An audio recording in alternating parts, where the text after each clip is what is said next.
Our next listener question is about the previous Indigenous advisory bodies. They ask, why were all the previous committees abolished, and does that mean that they weren't effective?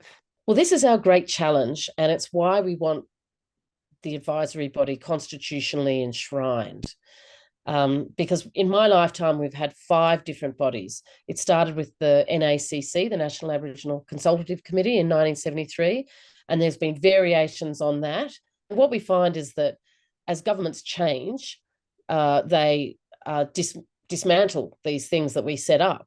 So we go to all this huge effort, elect our representatives, spend a lot of time constructing these things, and then, like the NACC, it's destroyed in 5 years and then set up with another body, and then that's destroyed and another body set up. And so what we're trying to do is build consistency and build knowledge and research and an evidence base that can continue over time, not be just swept away every few years, which is what we find, and not to have necessarily people that are appointed by government.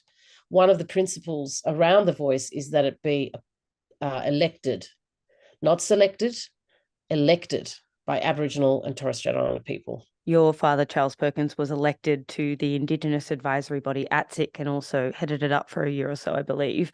That was abolished in 2004 by John Howard, who said it was a failure.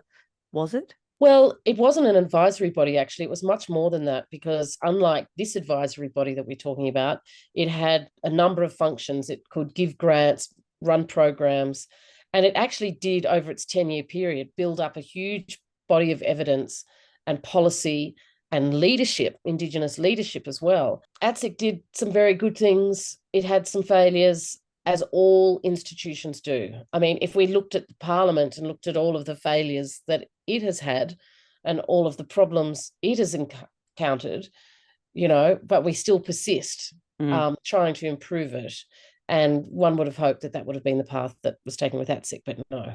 Right, we don't abolish Parliament when it fails. The Productivity Commission, which is Parliament's own advisory body, said that governments, both state and federal, have not come to terms with the challenge and the commitments that they made under the Closing the Gap agreement. And they've said that their response is weak, and that they haven't grappled with the scope of it, and they're just doing business as usual. So there's a independent advice on the progress of government, but we're not abolishing the government, are we? One listener asks, what would prevent a future government from restructuring the voice to leave us with one that's not at all representative of what Indigenous Australians want from the voice to Parliament, such as turning it, for example, into an unelected body?